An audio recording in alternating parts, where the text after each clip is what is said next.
taste of copper lingered in my mouth as I scrubbed the marble floor of the Villanueva estate, my hands raw from the harsh chemicals. October 23rd, 2024. I'd marked the date in my mind because it was exactly 3 months since my father had stopped looking me in the eye. 3 months since the phone calls started coming late at night, since men in expensive suits began appearing at our door, since our housekeeper Maria was let go and I found myself on my knees doing the work myself. Each movement sent a dull ache through my bones, a persistent exhaustion that had been my constant companion for weeks now. I told myself it was just the stress, just the endless hours of trying to keep our crumbling household together, while my father disappeared into his study with bottles of whiskey and mounting debt. The afternoon sun filtered through the tall windows of the entrance hall, casting long shadows across the floor I'd just cleaned. I could hear voices from my father's study, low and urgent, punctuated by the sound of heavy footsteps. More visitors, more creditors probably, come to collect what we didn't have. Isadora. My father's voice cut through the quiet, sharp with an edge I'd never heard before. Not anger exactly, but something worse. Resignation. I pushed myself up from the floor, my knees protesting, and wiped my hands on the apron that had become my daily uniform. When I entered the study, I found my father standing behind his desk like a man awaiting execution. And across from him, in the leather chair that had once been my grandfather's, sat a man who made the air in the room feel suddenly thinner. He was perhaps 35, with dark hair swept back from a face that could have been carved from marble. Sharp cheekbones, a jaw that suggested he rarely smiled, and eyes the color of espresso that tracked my movement with an intensity that made my pulse quicken.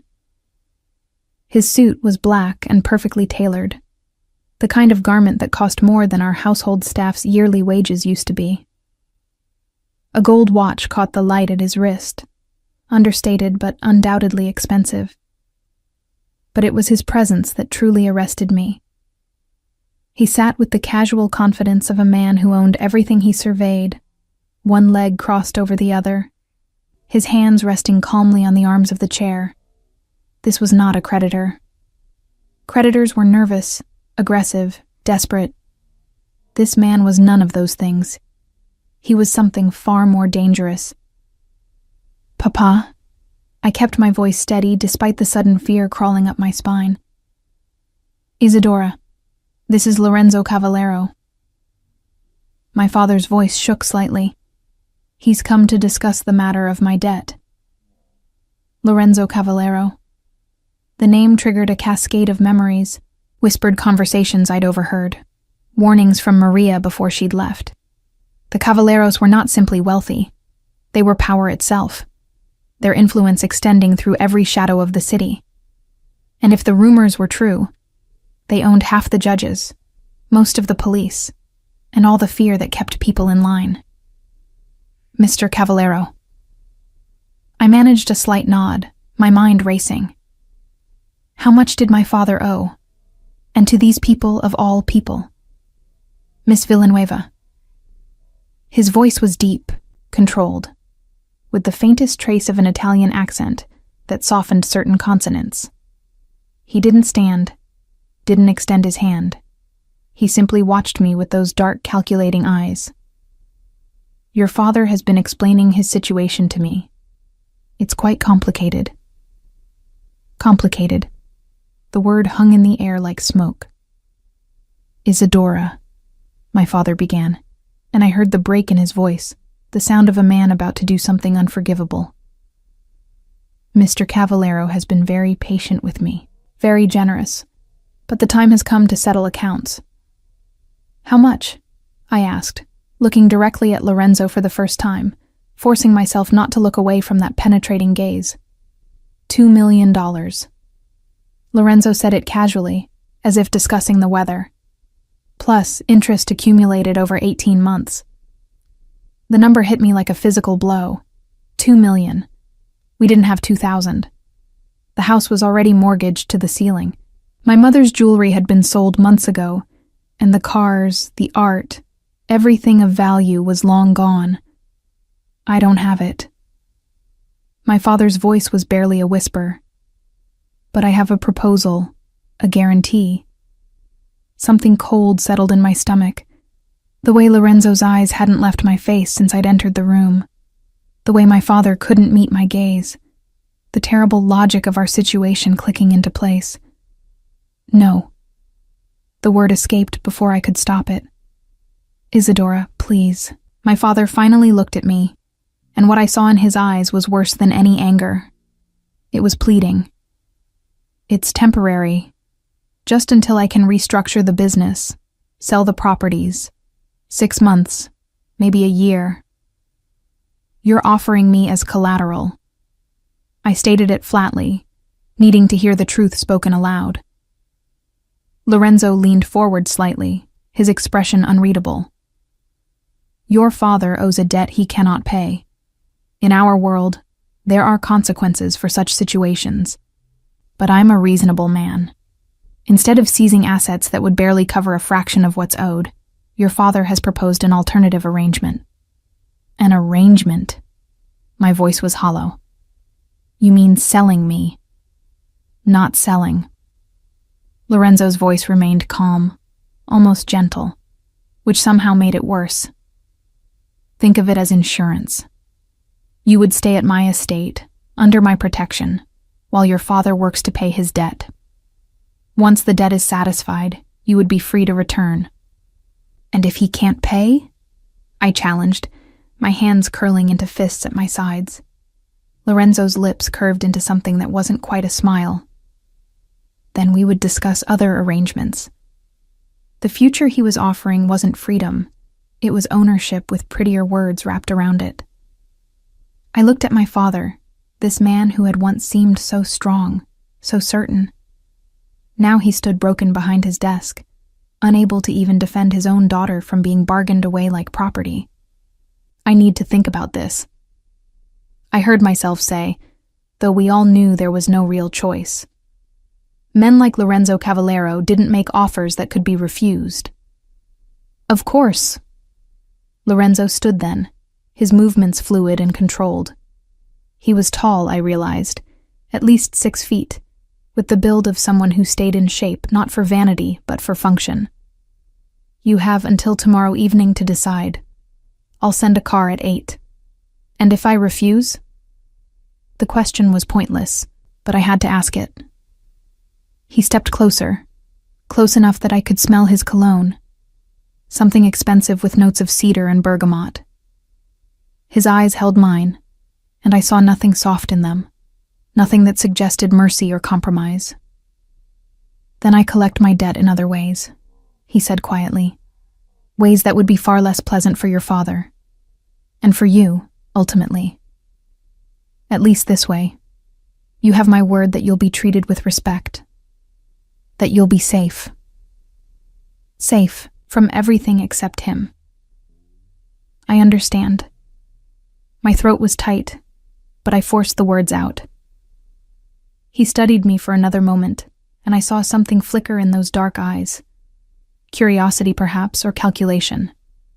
Then he nodded once and moved toward the door. He paused at the threshold, looking back. I'll see you tomorrow evening, Miss Villanueva.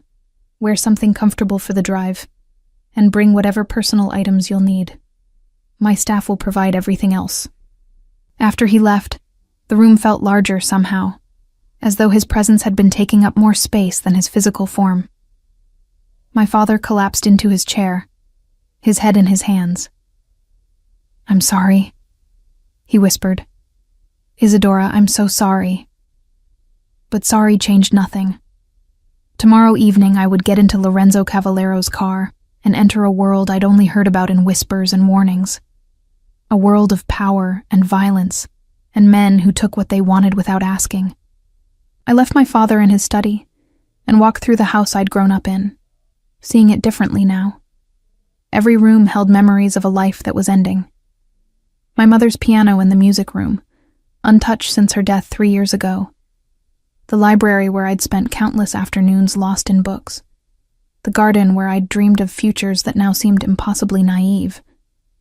In my bathroom, I caught sight of myself in the mirror and paused. I looked tired, I realized. More than tired, exhausted in a way that went bone deep. Dark circles shadowed my eyes, and my skin had a pallor that no amount of makeup could hide. I'd been attributing it to stress, to the endless work and worry of the past months. But standing there, about to be handed over to a man like Lorenzo Cavallero, I allowed myself to acknowledge what I'd been avoiding. Something was wrong with me. Had been wrong for weeks now. The exhaustion, the persistent low-grade fever, the bruises that appeared without cause. The symptoms I'd been ignoring because facing them meant facing something worse than debt. Worse than being collateral in a devil's bargain. I touched the swollen lymph node at my neck. The one I'd been pretending wasn't there. Tomorrow, I would become Lorenzo Cavallero's insurance policy, and he would have no idea that the guarantee he'd accepted was already broken in ways he couldn't see. That night, I barely slept. I lay in my bed, in my room, surrounded by the remnants of a life that would end at 8 o'clock the following evening. I thought about running, about disappearing before the car arrived. But where would I go? And what would happen to my father if I did? No, I would keep my father's bargain. I would get into that car and face whatever waited for me in Lorenzo Cavallero's world. But I would do it on my own terms, with my eyes open and my secrets kept close. Because if he was going to own me, even temporarily, he would never own all of me. Some things remained mine alone, including the truth about the illness I could feel spreading through my body like silent fire. The clock on my nightstand ticked toward morning, each second bringing me closer to the moment everything would change. And in the darkness, I made myself a promise. Lorenzo Cavallero might think he was claiming a possession, insurance against a debt.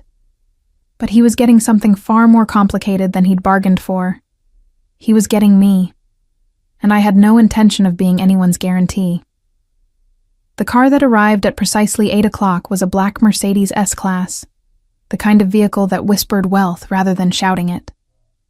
The driver who emerged was a man in his 50s, his expression professionally neutral as he opened the rear door. "Miss Villanueva," he said with a slight nod. "I'm Marco, Mr. Cavallero's driver. May I help with your luggage?" I looked at the single suitcase I'd packed, containing what few possessions I couldn't bear to leave behind. My mother's jewelry box, a few books, clothes that would probably be inadequate for wherever I was going. "I can manage." My father stood on the steps of our house, watching. He'd tried to speak to me several times throughout the day, but I'd avoided him. What was there to say? Sorry didn't change the fact that I was being traded like property to settle his debts. Marco placed my suitcase in the trunk with careful precision, then held the door for me. The interior of the Mercedes smelled of leather and subtle cologne. As we pulled away from the only home I'd ever known, I didn't look back. Looking back served no purpose now. The drive took us out of the city, into hills where houses became estates, where walls grew higher and gates more imposing. Marco drove with practiced ease, occasionally glancing at me in the rearview mirror, but saying nothing. The silence was almost companionable. We turned off the main road onto a private drive, passing through gates that opened automatically. The Cavallero estate revealed itself gradually, like a secret being reluctantly shared. The main house was a sprawling structure of stone and glass, modern architecture blended with classical Italian design. Gardens surrounded it, meticulously maintained despite the late October chill. In the fading light, I could see other buildings in the distance, what looked like guest houses or staff quarters, and beyond that, what might have been stables.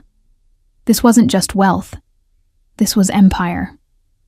Marco pulled up to the main entrance where a woman in her 50s waited, her dark hair pulled back in an elegant chignon, her dress simple but clearly expensive. She smiled as I emerged from the car, a warm expression that seemed genuine. "Miss Villanueva, welcome. I'm Lucia, the estate manager. Mr. Cavallero asked me to show you to your quarters and help you get settled." "Thank you," I managed, thrown slightly by the hospitality. I'd expected something colder, more prison-like, Lucia led me inside, through an entrance hall that took my breath away. A massive chandelier hung from the 3-story ceiling, casting warm light over marble floors and walls adorned with what I suspected were original Renaissance paintings. A grand staircase curved upward, its banister gleaming dark wood that probably cost more than my father's house. The main house has 42 rooms, Lucia explained as we climbed the stairs. Mr. Cavallero's private quarters are in the west wing. You'll be staying in the east wing, which offers more privacy and a beautiful view of the gardens. Privacy. The word was carefully chosen, I realized. Separate from Lorenzo, but still very much under his control. My quarters turned out to be a suite of rooms that was larger than the entire first floor of my family home. A sitting room with floor-to-ceiling windows, a bedroom with a 4-poster bed that looked like it belonged in a palace, and a bathroom of marble and gold fixtures that seemed almost obscene in its luxury. "I've taken the liberty of having some appropriate clothing brought up," Lucia said, gesturing to a walk-in closet I hadn't noticed. "Mr. Cavallero thought you might need a few things. If anything doesn't fit or isn't to your taste, just let me know, and we'll have it corrected immediately." I opened the closet door to find it filled with clothes, all in my exact size. Dresses, pants, blouses, shoes, everything coordinated, everything expensive, everything chosen by someone who'd clearly studied me before I'd ever arrived. How did he know my size? The question escaped before I could stop it. Lucia's smile was understanding.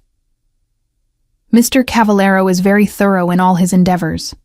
Dinner is at 8:30. I'll return at 8:15 to show you to the dining room, unless you'd prefer to eat in your room tonight." "I'll come down." I wasn't going to hide.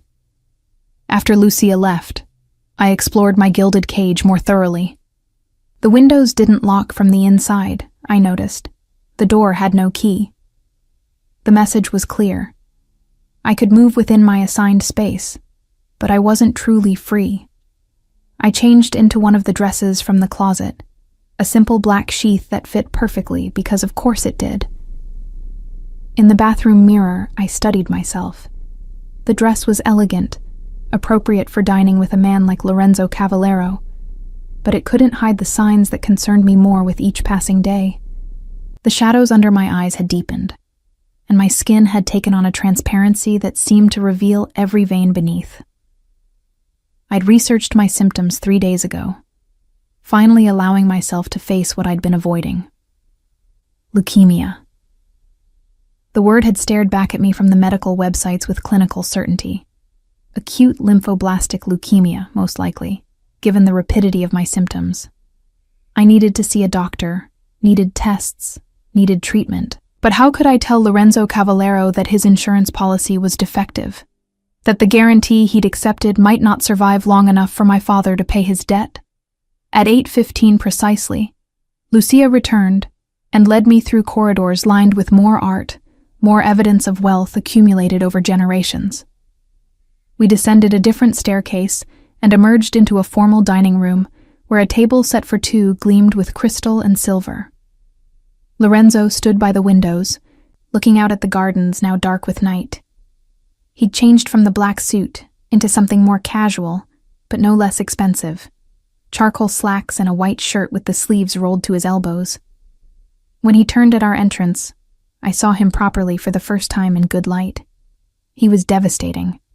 Not handsome in a classical sense, but compelling in a way that made it hard to look away. Strong features, that dark hair slightly tousled now, as though he'd been running his hands through it, and those espresso eyes that seemed to see straight through any pretense. Isadora. My name in his mouth sounded different, almost possessive. "I hope you found your accommodations acceptable." "They're very generous." I kept my voice neutral, professional almost. "Please sit." He gestured to the chair across from his at the head of the table. A man appeared from what must be the kitchen, setting plates before us with practiced efficiency. The meal was expertly prepared, Italian cuisine that smelled divine. Under normal circumstances, I would have been salivating. But my stomach had been unreliable lately, and the thought of eating made me vaguely nauseous. "You're not eating," Lorenzo observed after a few minutes, his own plate already half finished. "I'm not very hungry." I moved food around with my fork, trying to make it look like I was making an effort. His eyes narrowed slightly. "Lucia mentioned you didn't eat lunch either, or breakfast.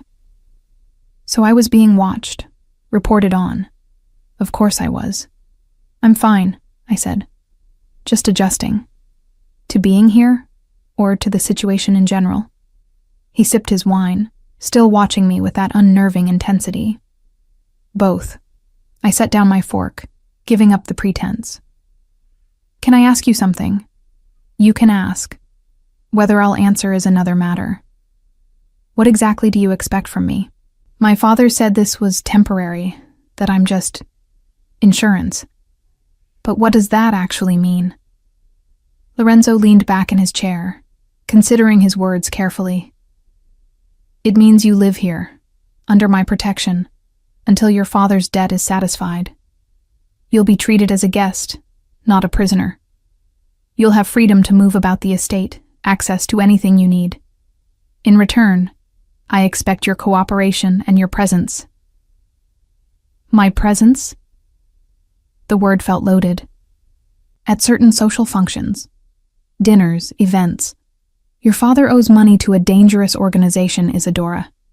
The fact that I've taken you as collateral sends a message that the debt is being taken seriously, that there are stakes beyond money. It's theater, essentially. You play the role of my guest, and everyone understands the underlying truth. That I'm a hostage, that you're under my protection," he corrected, his voice hardening slightly. "There's a difference." And I wanted to argue, but exhaustion was creeping over me again. That bone-deep weariness that had become my constant state. I suppressed a yawn, but not quickly enough. "You're tired." It wasn't a question. "Lucia will show you back to your room. I can find my own way." "No," he said simply. "You can't. The house is too large, and I don't need you wandering into areas that are off-limits." Off-limits, more boundaries, more invisible walls. Lucia appeared as if summoned, and I found myself being escorted back through the labyrinth of corridors to my suite. Once alone, I collapsed onto the bed, still fully dressed, and stared at the ceiling. This was my life now. Beautiful prison, attentive captors, and a secret eating me from the inside that I couldn't share. Because what would Lorenzo Cavallero do if he knew? Would he return me to my father as defective merchandise? Would he demand different terms? Or would he simply let nature take its course, collecting on my father's debt through my death? I pressed my hand to my abdomen, feeling the slight swelling of my lymph nodes. Time was running out. I needed medical attention, needed to face what was happening to my body. But for now, I was trapped in this golden cage, playing a role in a drama I hadn't chosen, for an audience I'd never wanted. And tomorrow, I would wake up and do it all again. The first week at the Cavallero estate established a routine that felt almost normal if I ignored the fundamental wrongness of my situation. I woke each morning to find breakfast waiting in my sitting room, perfectly prepared by staff I rarely saw. I spent my days in the library Lorenzo had indicated I could use, a room of floor-to-ceiling books that would have been paradise under different circumstances.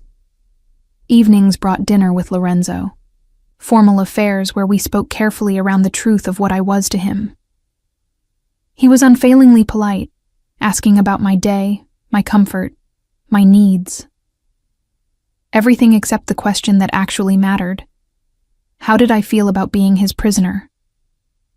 It was on the 8th day, November 1st, that everything shifted. I'd woken that morning with a fever I could no longer pretend was nothing. My temperature had been climbing for days, and now I felt like I was burning from the inside out. Every joint ached, every movement required enormous effort. I'd managed to dress and make it to breakfast, but the sight of food made my stomach revolt. Lucia found me in the library an hour later, collapsed in a reading chair, the book I'd been trying to focus on forgotten in my lap. "Miss Villanueva?" Her voice was sharp with concern. "Are you all right?"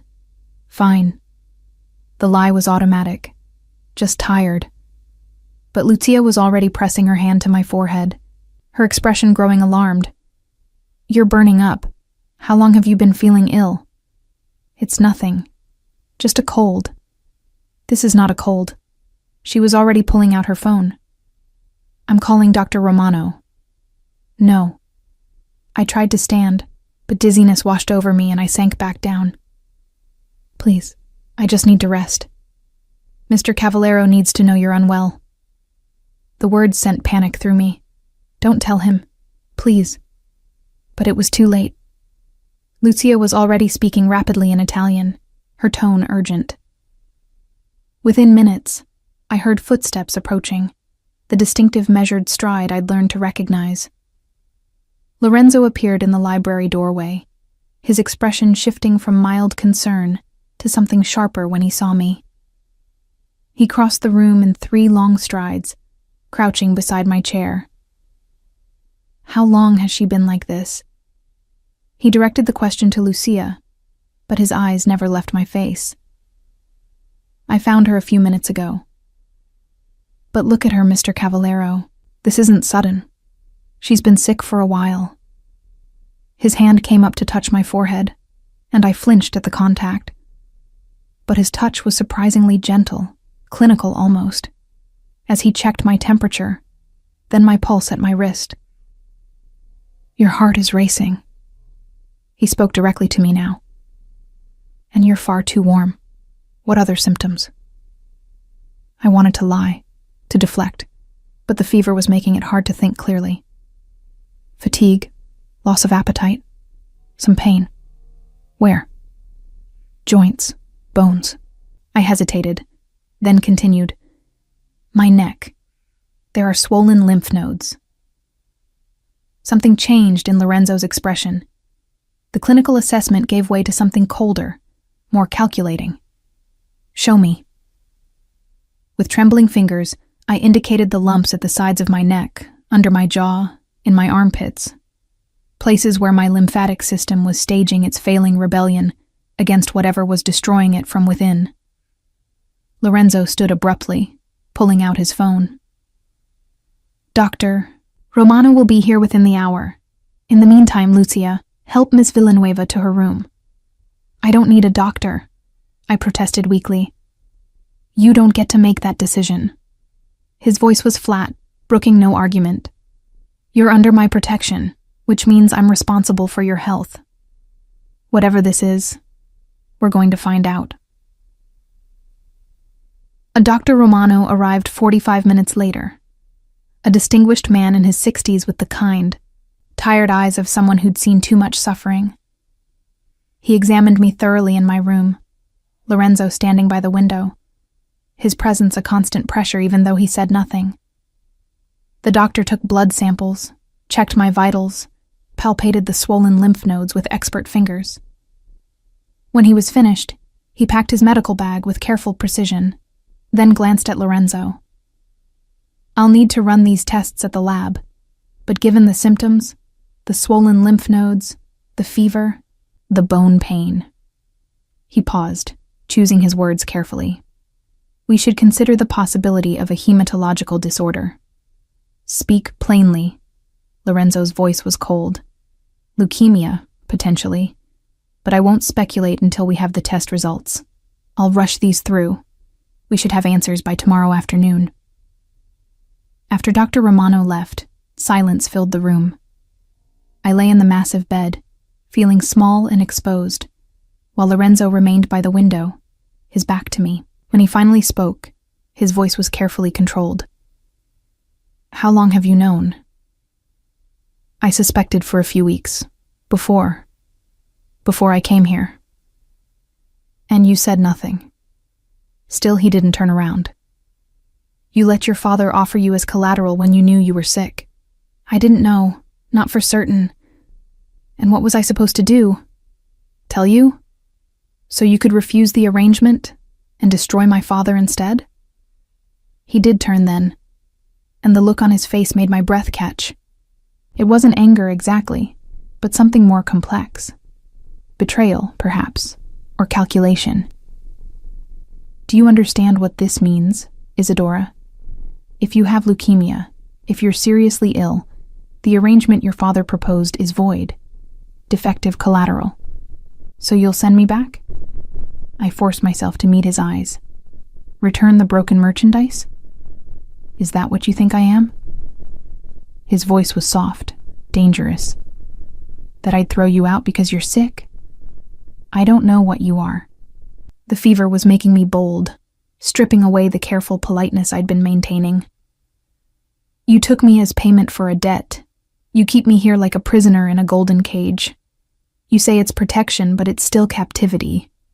So yes, I think if I'm not useful to you anymore, you'll dispose of me, however is most convenient. Lorenzo moved then, crossing to the bed in 3 long strides. He sat on the edge, close enough that I could feel the heat radiating from his body, smell that cedar and bergamot cologne that had become so familiar. Let me make something very clear. His voice was low, intense. If you have leukemia, if you're dying, that changes the arrangement, yes, but not in the way you think. You're under my protection now, Isadora. That means I'm responsible for you, for your health, your safety, your future. Why?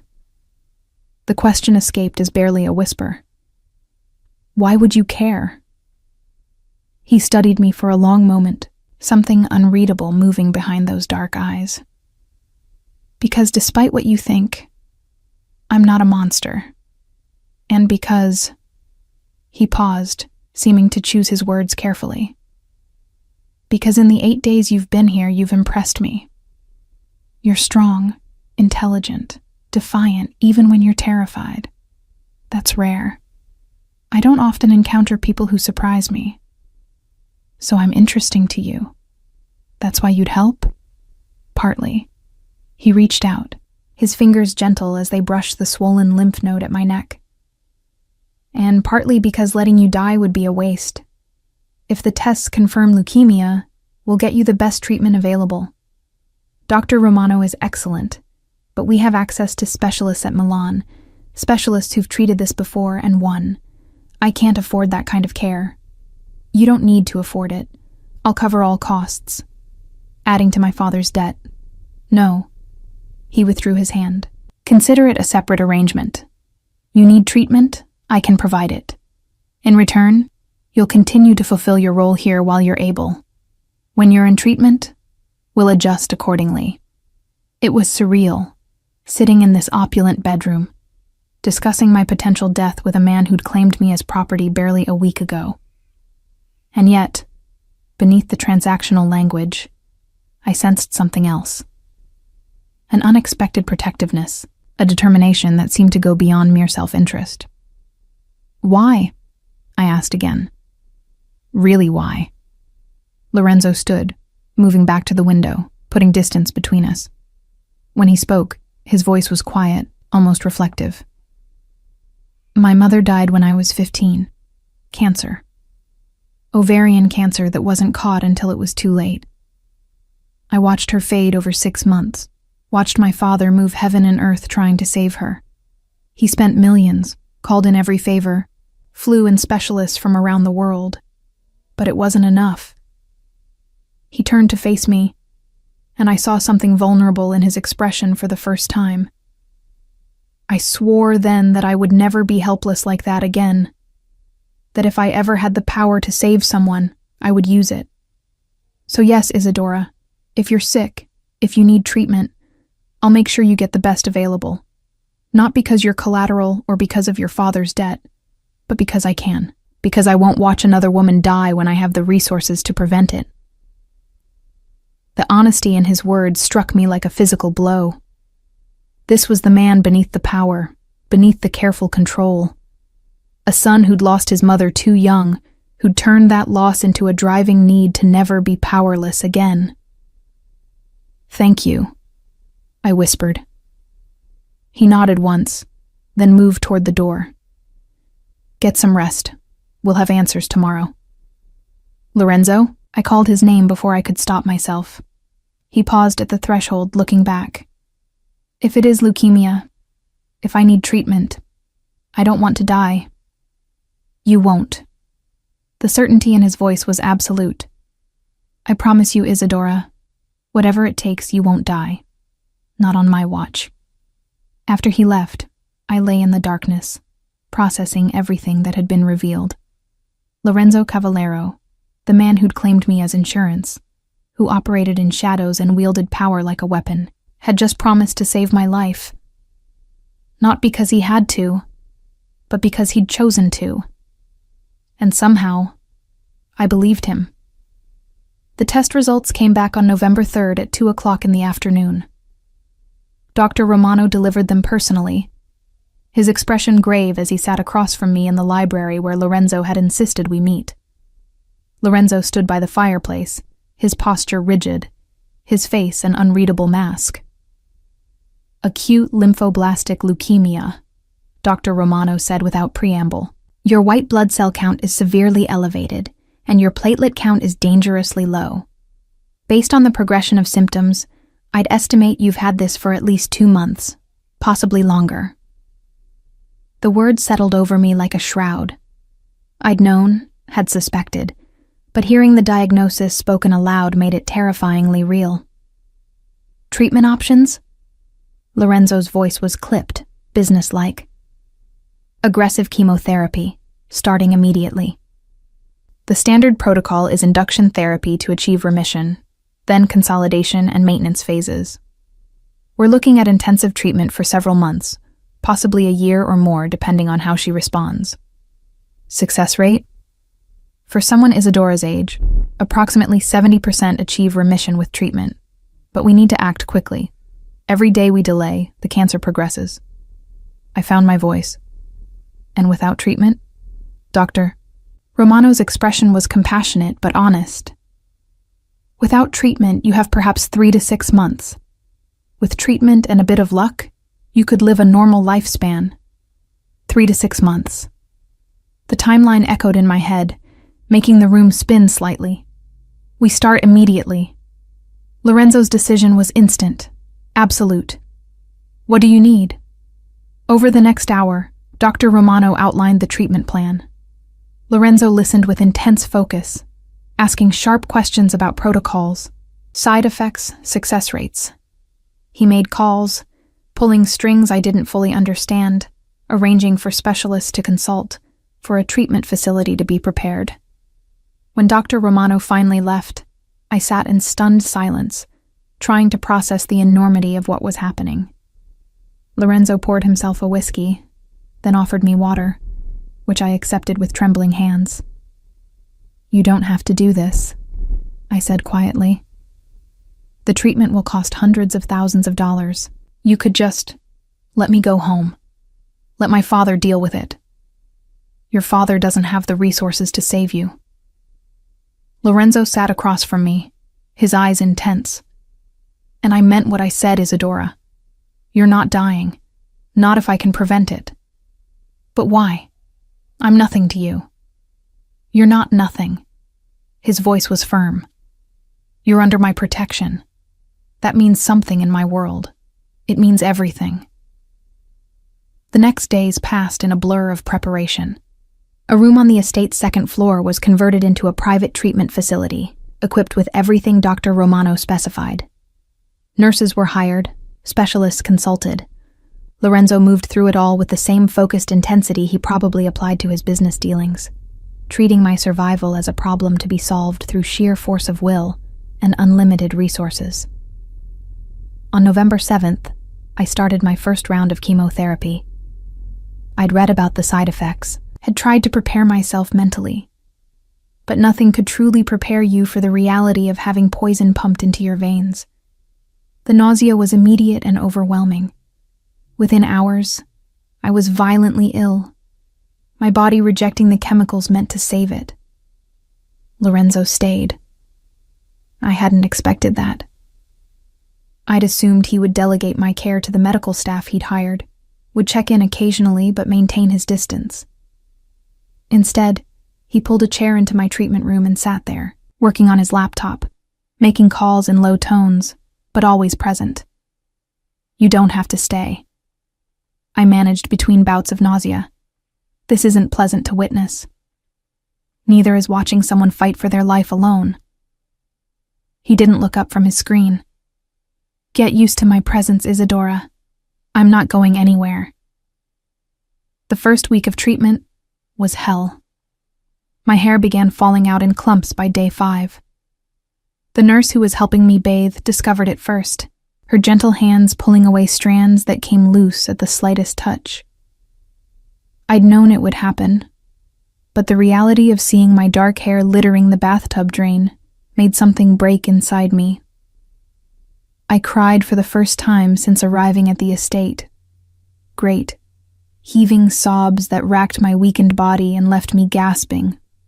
And when Lorenzo found me afterward, curled in my bed with wet hair and tear-stained cheeks, he didn't say anything. He simply sat on the edge of the bed and let me cry against his shoulder, his hand stroking my back in slow, soothing circles. "It's just hair," he said finally. "It'll grow back." I know, but right now it feels like I'm losing everything. My freedom, my health, my hair. What's next? "Next you fight." His voice was firm. "And you win, because giving up isn't an option." By the end of the first week, I was too weak to leave my bed. The chemotherapy was destroying the cancer cells, but it was also destroying my healthy cells, leaving me vulnerable to every infection, every complication. Nurses monitored me around the clock, and Dr. Romano visited daily, adjusting medications, running tests, watching for signs of crisis. Lorenzo still came every evening. Sometimes he worked silently while I slept. Other times, he read aloud from books he found in the library, his deep voice a soothing presence in the darkness. And occasionally, when I was strong enough, we talked. "Tell me about your mother," I asked one night when the nausea had subsided enough to allow conversation. He was quiet for a long moment, his expression thoughtful. "She was nothing like what you'd expect. Soft where my father was hard, gentle where he was ruthless. She tried to shield me from the reality of our family business for as long as she could." "Did it work?" "No. I was 12 when I figured out what my father really did. 13 when I watched him order a man's death over dinner. By 14, I understood that our world operated by different rules than the one she'd wanted me to believe in." "That must have been difficult. It was necessary." His jaw tightened. "In my world, innocence is a liability. She tried to protect me from that truth, but she only delayed the inevitable. And when she got sick, everything changed. My father, who'd always been controlled, became desperate. He made mistakes, showed weakness. His enemies noticed. In the year after she died, we lost ground to rival families, lost business, lost respect. It taught me a valuable lesson." "What lesson?" He met my eyes, his expression hard. "That love is a weakness, that caring about someone gives your enemies a target, that the only way to maintain power is to never let anyone matter more than the empire." "And yet here you are," I pointed out, "spending thousands of dollars to save me. Doesn't that contradict your philosophy?" "Perhaps." He looked away. "Or perhaps I'm making a different kind of investment." "In what?" "In proving that I'm not my father, that I can save someone when it matters." His voice softened. "That I won't be helpless again." The vulnerability in his admission made my chest tighten. This wasn't just about me, I realized. This was Lorenzo fighting his own demons, his own past, through the vehicle of my treatment. "What if I don't survive?" I asked quietly. "What if, despite everything, the treatment doesn't work?" "Then I'll have tried." He looked back at me, his dark eyes intense. "And that has to be enough. But Isadora, you're going to survive. Because I won't accept any other outcome." The certainty in his voice was both comforting and terrifying. He was used to controlling outcomes, to bending the world to his will through force or money or influence. But cancer didn't care about power. It didn't negotiate or compromise. And if I died despite his efforts, despite his promises, what would that do to him? Over the next weeks, as November gave way to early December, I began to understand the full scope of what Lorenzo was doing for me. The specialists who flew in from Milan, London, even the United States, each consultation costing tens of thousands of dollars. The experimental drugs he approved without hesitation when Dr. Romano suggested them. The complete renovation of the treatment facility to include equipment found only in the most advanced hospitals. He was quite literally sparing no expense, moving mountains to save me. And with each passing day, each small improvement in my blood counts, each minor victory against the disease ravaging my body, I felt something shifting between us. This wasn't just a transaction anymore. This wasn't collateral or insurance or any of the clinical terms we'd used to describe our arrangement. This was Lorenzo Cavallero, revealing that beneath the calculated ruthlessness, beneath the power and control, existed a man capable of extraordinary devotion to someone he'd claimed to protect. And I was beginning to understand that I wasn't nothing to him. I was becoming everything. By mid-December, the first round of induction chemotherapy was complete, and we awaited the results that would tell us if remission had been achieved. I'd lost 20 pounds, all my hair, and more of my strength than I'd known I possessed. But I was alive. Against odds that had seemed insurmountable weeks ago, I was still breathing, still fighting. Dr. Romano arrived on December 18th with test results clutched in his hand, and an expression I couldn't quite read. Lorenzo and I sat together in the treatment room. My room now, really, since I'd spent more time here than anywhere else in the estate. "The blast count in your bone marrow has dropped to less than 5%, Dr. Romano announced, and I saw his lips curve into the first genuine smile I'd witnessed from him. "That means you've achieved remission." The words didn't feel real. Remission. The cancer wasn't gone, not completely, but it had been beaten back to the point where my body could begin recovering. "What's next?" Lorenzo asked, his hand finding mine and squeezing gently. "Consolidation therapy. Less intense than induction, but still rigorous. We continue treatment to eliminate any remaining cancer cells, prevent relapse. Then maintenance therapy, which can last up to 2 years. 2 years, I repeated, the timeline stretching before me like an endless road. 2 years of treatment, Dr. Romano clarified, but you'll regain strength during consolidation. You'll be able to resume more normal activities. The worst is behind you, Isadora." After he left, I sat in stunned silence, processing the information. Remission. I'd done it. We'd done it. "You're crying," Lorenzo observed, his thumb brushing away tears I hadn't realized were falling. "Happy tears." I managed a weak smile. "I'm going to live." "I told you that you would." But there was something in his expression, a satisfaction that went beyond simple victory over disease. This mattered to him, I realized. My survival mattered to him in ways that transcended the original arrangement. "Thank you," I whispered. "For everything. For the treatment. For staying. For not giving up on me. I don't give up on what's mine." The possessiveness in his voice should have alarmed me, but instead it sent warmth through my chest. "Is that what I am? Yours?" "Yes." No hesitation, no qualification.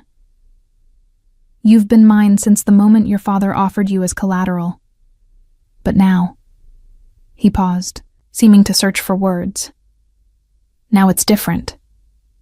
"Different how?" "Now I'm choosing to keep you. Not because of debt or arrangement, but because I want to. The admission hung between us, weighted with implications I wasn't sure I was ready to face. Lorenzo Cavallero, the man who'd claimed me as insurance, was saying he wanted me, not as property, but as... what exactly? Before I could formulate a response, his phone rang.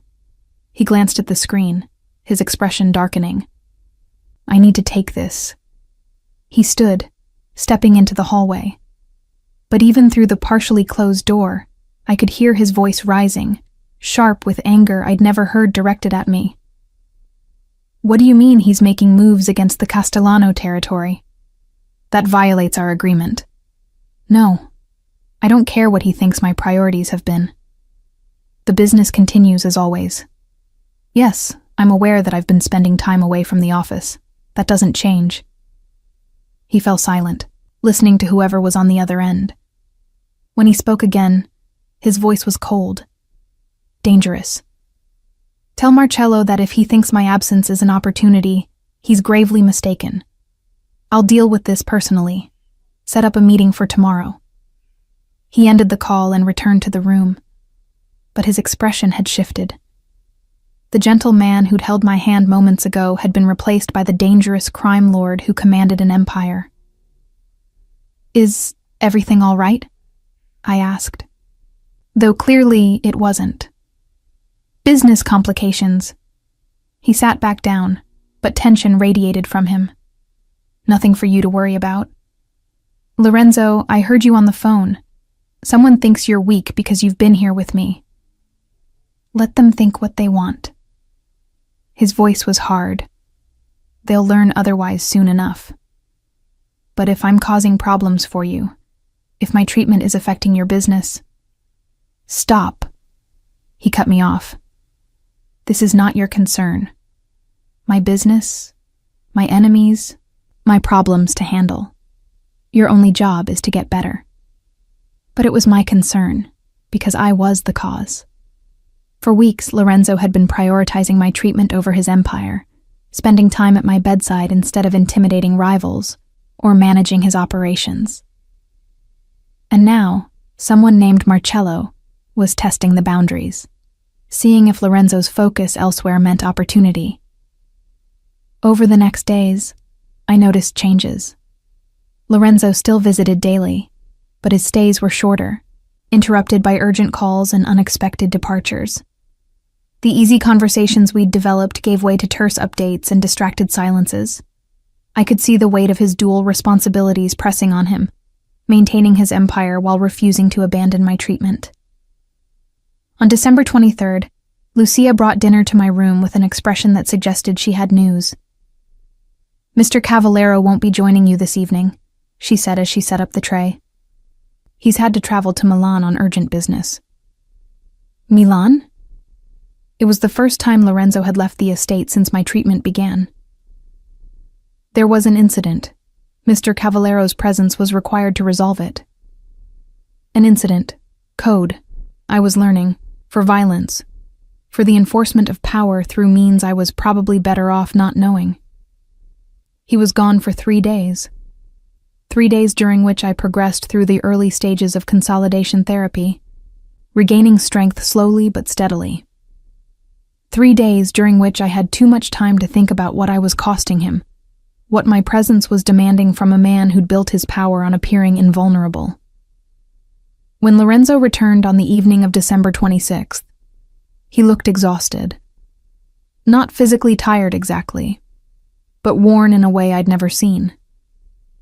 He came directly to my room, bypassing his own quarters, and collapsed into the chair by my bed.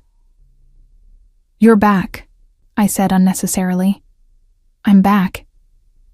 He closed his eyes, his head resting against the chair back. Was it bad? In Milan? Bad enough.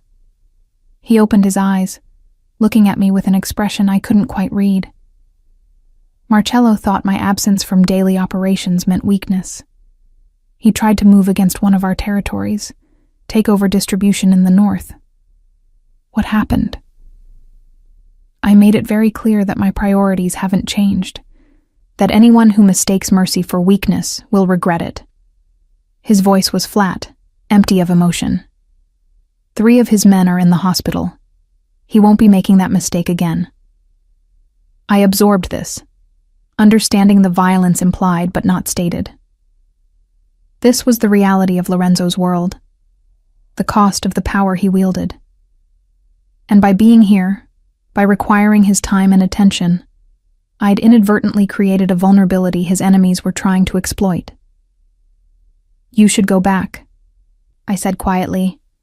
"To Milan, to your business. I'm in remission now.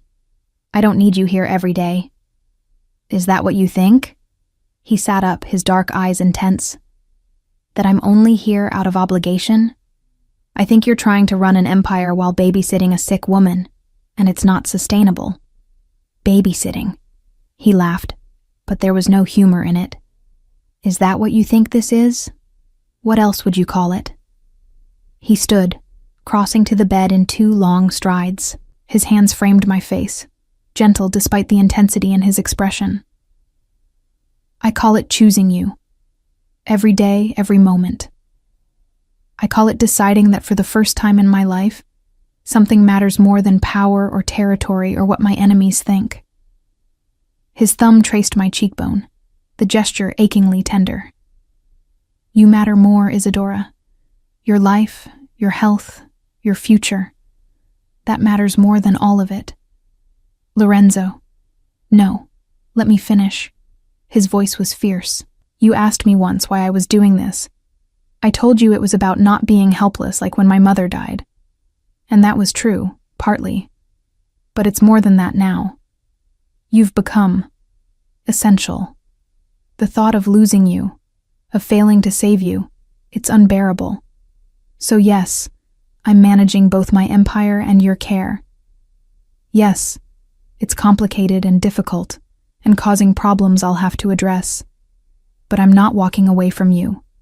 Not now, not ever." The declaration should have frightened me. This was possession, claiming, the kind of obsessive devotion that in other circumstances might have felt suffocating. But from Lorenzo, after everything we'd been through, it felt like safety. Like being cherished by someone who'd never allowed himself to cherish anything. "I'm falling in love with you," I admitted, the words escaping before I could stop them. "I don't know when it started. Maybe when you stayed through that first horrible week of treatment. Maybe when you held me while I cried about losing my hair. But somewhere along the way, this stopped being about debt or arrangement or even gratitude. I'm falling in love with you, Lorenzo Cavallero, and I don't know what to do about it." He kissed me then, gentle despite the passion I could feel coiled beneath his control. It was our first kiss, achingly sweet and patient, a claiming that asked rather than demanded. When he pulled back, his eyes held something I'd never seen there before. Vulnerability, hope, and unmistakable love. "Then fall," he whispered against my lips. "And I'll catch you. Because I fell weeks ago, mia cara. The moment I realized I'd move heaven and earth to keep you alive. The moment I understood that saving you was saving myself. And in that moment, in that beautiful room that had witnessed so much pain and struggle, and now this overwhelming tenderness, I understood the truth. We'd both been saved. Not from debt or disease or enemies, but from the loneliness that had defined us both. Lorenzo had been alone in his power, isolated by fear and calculation. And I'd been alone in my illness, facing death without anyone who truly cared if I survived. But we weren't alone anymore. We had each other. And that, I was beginning to understand, was worth any cost, any danger, any complication that loving a man like Lorenzo Cavallero might bring. The consolidation therapy continued through January, and with it came a gradual return to life. My hair began growing back in soft, dark fuzz. My strength returned in increments, and the hollow fear that had been my constant companion began to recede. Dr. Romano's reports grew increasingly optimistic with each passing week, each test showing my body reclaiming itself from the cancer that had tried to destroy it. But as I grew stronger, threats from Lorenzo's world grew more insistent. Marcello's challenge in Milan had been just the beginning. Word had spread that Lorenzo Cavallero, the untouchable prince of the Italian crime families, had a weakness. A woman. Not just any woman, but a sick woman who consumed his time and attention and resources. And in the ruthless calculus of their world, weakness was opportunity. On January 29th, everything came to a head. I was in the garden, my first time outside in weeks, bundled in warm clothing despite the winter chill, simply breathing fresh air and feeling sunlight on my face. Lorenzo was in his study handling business he'd put off too long. Lucia had accompanied me, standing a respectful distance away while I walked slowly along the gravel paths. I didn't hear them coming. Later, Lorenzo would tell me they'd disabled the perimeter security, breached the grounds with professional efficiency. All I knew was one moment I was admiring the winter roses, and the next, 3 men in dark clothing materialized around me. "Miss Villanueva," one of them spoke with a heavy accent I couldn't place. "Please come with us. We don't want to hurt you." Lucia stepped forward, her voice sharp. "You need to leave immediately. Mr. Cavallero." One of the men grabbed her, a hand over her mouth, preventing her scream. The leader moved toward me, and instinct overrode my weakened state. I ran. I didn't get far. My body, still recovering from months of treatment, couldn't sustain the effort. I'd made it perhaps 20 yards before strong hands caught my arms, pulling me to a halt. I screamed then, loud and desperate, hoping someone would hear. Someone did. The explosion of violence happened so fast I could barely process it. One moment the men were dragging me toward the garden's back gate. The next Lorenzo was there, appearing like an avenging angel with Marco, and 2 other men behind him. What followed was brutal and efficient. Lorenzo moved with lethal precision, eliminating threats with the same focused intensity he'd applied to my treatment. Within 90 seconds, all 3 intruders were on the ground, one unconscious, one clutching a broken arm, one with blood streaming from his nose. Lorenzo came to me immediately, his hands gentle as they checked me for injuries, his voice low and urgent. "Are you hurt? Did they touch you?" "I'm fine. I'm okay." But I was shaking, adrenaline flooding my system in a way that made the world tilt dangerously. He swept me into his arms, carrying me as though I weighed nothing, back toward the house while Marco and his men dealt with the intruders. In my treatment room, he set me down on the bed and immediately called Dr. Romano, despite my protests that I was physically unharmed. "Your blood pressure is elevated," the doctor confirmed after examining me. "But that's to be expected given the shock. Rest is what you need now, and no more outdoor excursions until Mr. Cavallero can ensure better security." After Dr. Romano left, Lorenzo paced the room like a caged predator, fury radiating from every line of his body. "This is my fault," he said finally. "I let my guard down. I got complacent because you were getting better, because I was happy, and they exploited it." "Who were they?" "Marcello's men, trying to take you as leverage against me." His hands clenched into fists. "They were going to use you to force my cooperation, probably torture you to prove they were serious." The casual way he said torture sent ice through my veins. This was the reality I'd been insulated from during my treatment. The violence, the ruthlessness, the complete disregard for human life that characterized Lorenzo's world. "What happens now?" I asked quietly. "Now I end this." His voice was cold, absolute. I've been patient with Marcello, given him chances to back down peacefully. But coming after you crosses a line that can't be uncrossed. He's declared war, and I'm going to finish it. "Lorenzo, please, don't do anything you'll regret because of me." "Regret?" He looked at me, his expression fierce. The only thing I'd regret is if they'd succeeded.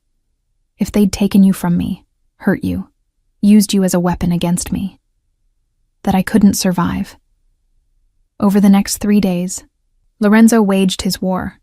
He left the estate for hours at a time, returning exhausted and bloodied but alive. I didn't ask for details, didn't want to know the specifics of what he was doing. But I could see the toll it took, the weight of command, the burden of eliminating threats while trying to protect me. On February 1st, he returned with news. It's over. He collapsed into the chair by my bed, his face drawn with exhaustion. Marcello is finished. His operations are disbanded. His men scattered or dead. No one else will make the mistake of thinking you're an easy target. At what cost? I studied his face, seeing new lines of stress, new shadows in his eyes. A cost I'd pay 1,000 times over to keep you safe. He reached for my hand, lacing his fingers through mine. But Isadora, I need to tell you something. After what happened, after nearly losing you to those men, I've made a decision. What kind of decision? I'm stepping back from active leadership of the family operations. Not abandoning them entirely, but installing trusted people in key positions, becoming more of an advisor than a commander. I stared at him, shocked. Lorenzo, you can't do that. This is your legacy, your empire. My empire nearly got you killed. His voice was firm, and I've realized something these past months. Power, territory, empire. None of it matters if I lose you.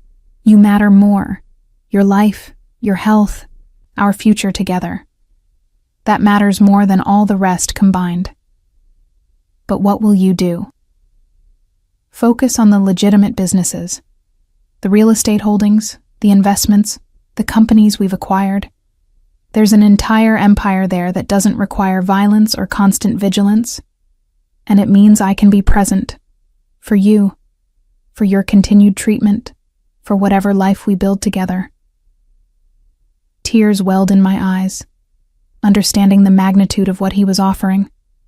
Lorenzo Cavallero, who'd built his identity on power and control, was walking away from the throne for me. Are you sure? I whispered. More sure than I've ever been about anything.